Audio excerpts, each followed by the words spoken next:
কেন সেদিন আমি জন্মদিনে গেলাম না? একমাত্র প্রিয় বান্ধবীর জন্মদিন কেউ মিস করে? তা কি এমন ঘটেছিল যার জন্য আমি সেদিন যেতে পারলাম না? সেটাই কিন্তু আজকে তোমাদের এই ভিডিওর মাধ্যমে শেয়ার করব। তো চলো গাইস, পুরো ভিডিওটা প্রথম থেকে শুরু করা যাক। So hi everyone, welcome back to my channel. কেমন আছো তোমরা সবাই? জানি অনেক ভালো আছো, আর আমিও বেশ ভালো আছি। দিনটি ছিল 18ই জুন। হ্যাঁ, আজকেই ছিল আমার প্রিয় বান্ধবী, সব থেকে কাছের আর একমাত্র বান্ধবীর জন্মদিন। আর সেখানেই আমি যেতে পারলাম না। সত্যি মনটা আমার ভীষণই খারাপ হয়ে গেল।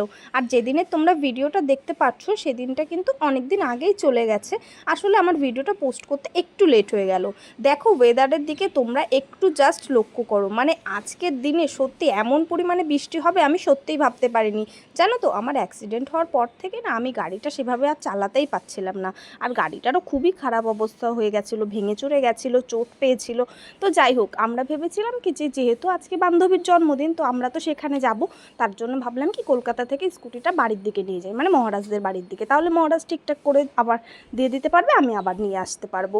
তো সেই উদ্দেশ্যেই কিন্তু আজকে আমরা গাড়ি নিয়ে গেছিলাম সেই কলকাতা থেকে, মানে সেই দুর্গানগর থেকে মসলন্দপুর পর্যন্ত। তারপরে ভেবেছিলাম যে মসলন্দপুর থেকে মহারাজের বাইকে করে একদম সোজা গোপালনগরে চলে যাব বান্ধবীর বাড়িতে।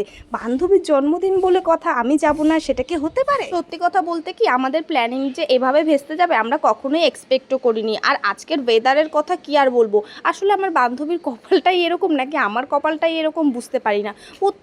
প্রত্যেকবার যতবার ওর জন্মদিনে আমি যাওয়ার চেষ্টা করেছি ততবারই কিন্তু বৃষ্টি হয়েছে। মানে আগের বছর, তার আগের বছর, এই বছর দেখো, এই বছর তো আমি যেতেই পারলাম না, এত বৃষ্টি হচ্ছে। মানে কি আর বলবো, দেখো বান্ধবীর জন্য গিফট কিনতে এসেছিলাম, প্রথমে গেছিলাম বিশালে। তা বান্ধবীর জন্মদিনে যাব, একটা গিফট নিয়ে যাব না, এটা কি হতে পারে বলো? তার জন্যই আমি আর মহারাজ কিন্তু চলে এসেছি। আর তোমরা একবার নোটিস করো, মহারাজ কিন্তু পুরো স্নান করে গেছে। মানে ও যেহেতু গাড়ি চালাচ্ছে তো সম্পূর্ণ জলটা ওর গায়েই লাগবে। আর আমিও পিছনে বসেছিলাম, আমিও মোটামুটি ভিজেছি, কিন্তু আমার অল্পের উপর দিয়ে গেছে, কিন্তু ওর কিন্তু পুরো স্নান করে গেছে। তো যাই হোক, বিশালে প্রথমে গেছিলাম, কিন্তু ওখানকার মানে ভ্যারাইটি অনেক ঠিকই, কিন্তু মানে বেশ একটা ভালো লাগছিল না। তার জন্য আমরা কিন্তু V2-তে চলে এসেছিলাম, মানে দুটোই কিন্তু পাশাপাশি ছিল, ওই জন্য বেশি একটা লেট হয়নি। আর এই বৃষ্টির মধ্যে ভিজে ভিজে ভাবো, সেই কলকাতা থেকে আমরা এত দূরে চলে আসলাম, কিন্তু আলটিমেটলি যেই জন্য আসলাম সেটাই হলো না। মানে সমস্ত দিনটাই পুরো বৃথা চলে গেল। দেখো এদিকে মহারাজ সেই শুকনো জামা থেকে ভিজা জামা, ভিজা জামা থেকে শুকনো জামা হয়ে যাচ্ছে, এখনও কিন্তু বৃষ্টিটাই থামছে না। তো যাই হোক, এখন আমরা রয়েছি V2-তে।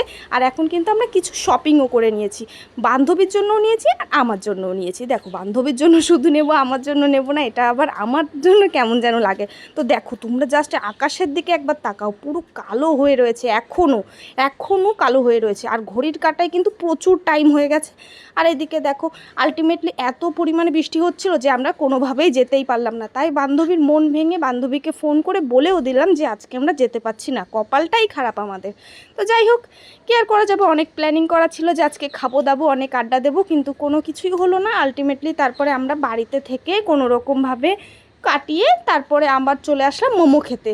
মানে মসলন্দপুরে এইটা জায়গাটার নাম যে তিনামতলা হয়তো, যাই হোক জানি না অতটা তোমরা, না রামচন্দ্রপুর। তো যাই হোক, ওখান থেকে মোমো, স্যুপ, তারপর ডিম, ঘুগনি, এই সমস্ত কত কিছু খেয়ে আমি কিন্তু এখন বাড়ির দিকে রওনা দিচ্ছি। কি ভাবলাম আর কি হলো বলো, আজকের দিনটা এভাবেই কেটে গেল। তো দেখা হবে নেক্সট কোনো ভিডিওতে। টাটা, সবাই ভালো থেকো।